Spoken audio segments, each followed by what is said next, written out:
സാധിക്കൂ.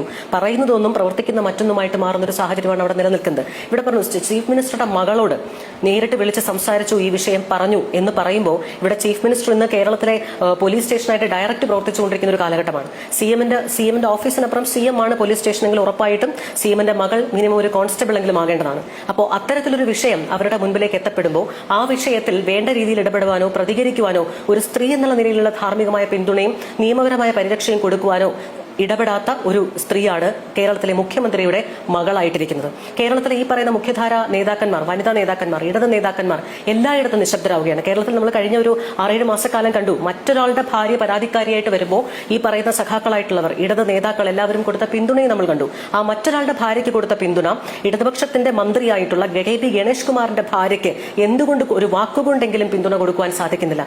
ആരെങ്കിലും വിളിച്ചിരുന്നോ എന്ന് ശ്രീമതി ബിന്ദുവിനോട് ചോദിക്കുമ്പോൾ അവർ പറയുന്ന മറുപടി ഉണ്ട്, എന്നെ ആരും വിളിച്ചിട്ടില്ല, എന്നോടാരും സംസാരിച്ചിട്ടില്ല എന്ന്. അതായത് എന്തുമാകാം എന്ന് പറയുന്ന ഒരു ശൈലിയിലേക്ക് കേരളത്തിന്റെ ഇടതുപക്ഷത്തിന്റെ ഒരു മന്ത്രി അധപതിക്കുന്ന കാഴ്ചയുണ്ടാകുമ്പോൾ മിനിസ്റ്റർ സ്റ്റാഫ് അവരെ കയ്യേറ്റം ചെയ്യാൻ ശ്രമിച്ചു എന്നവർ പറയുന്നില്ല. പക്ഷേ അവരുടെ കയ്യിലെ മൊബൈൽ പിടിച്ചു വാങ്ങാൻ ശ്രമിക്കുമ്പോൾ സ്വാഭാവികമായിട്ടും അതൊരു കയ്യേറ്റത്തിലേക്ക് തന്നെയാണ് കടന്നത് എന്നും പറയാതെ പറയുന്നുണ്ട് ശ്രീമതി ബിന്ദു. അപ്പോൾ അത്തരത്തിൽ ഒരു സ്ത്രീക്ക് സ്വന്തം വീടിനകത്ത് അങ്ങനെ ഒരു കയ്യേറ്റം പുരുഷന്മാരുടെ ഭാഗത്ത് നിന്ന് ഉണ്ടായിട്ടുണ്ട് എങ്കിൽ അവിടെ നിയമപരമായിട്ടുള്ള നിരവധി ഗുരുതര പ്രശ്നങ്ങൾ നിലനിൽക്കുന്നുണ്ട്. ആ നിയമപരമായ വിഷയങ്ങളെ ഒന്നും തന്നെ അഡ്രസ്സ് ചെയ്യാതെ മുന്നോട്ട് പോയിക്കൊണ്ടിരിക്കുന്ന സാഹചര്യം. സർവോപരി ഒരു മന്ത്രിയാണ്, കേരളത്തിലെ എല്ലാവരും ശ്രദ്ധിക്കപ്പെടുന്ന ഒരു നേതാവാണ്. ഇതൊക്കെ കണ്ടുകൊണ്ടിരിക്കുന്ന ഒരു ജനറേഷൻ ഉണ്ട്, ഇപ്പോഴത്തെ young generation, coming generation, new generation ആയിട്ടുള്ള എല്ലാവരും.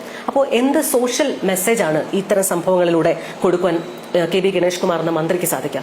എന്ത് സോഷ്യൽ ഇമ്പാക്റ്റ് ആണ് അദ്ദേഹത്തിന്റെ ഈ പ്രവൃത്തി കൊണ്ട്, വാക്കുകൾ കൊണ്ട് സമൂഹത്തിലേക്ക് ഉണ്ടാകാം? 5000 പേരുമായിട്ട് ബന്ധമുണ്ട് എന്ന് പറയുമ്പോൾ ഒരു പ്രതിപക്ഷ MLA 2 പേരുടെ പരാതി ഉണ്ടായി എന്നുള്ള രീതിയിൽ വരുമ്പോൾ, ഒപ്പുപോലുമില്ലാതെ വിദേശത്ത് നിന്ന് വന്ന ഒരു പരാതിയുടെ പേരിൽ ഒരു പ്രതിപക്ഷ MLA വീട്ടിൽ കയറി അറസ്റ്റ് ചെയ്ത ഈ പറയുന്ന പിണറായി വിജയന്റെ പോലീസ് എന്തുകൊണ്ടാണ് കെ.ബി. ഗണേഷ് കുമാറിന് പിങ്ക് പോലീസ് ഉൾപ്പെടെയുള്ളവർ സംരക്ഷണം ഒരുക്കുന്നത് എന്ന് പറയുവാൻ ഇടതുപക്ഷ ഗവൺമെന്റും നേതാക്കന്മാരും തയ്യാറാകണം.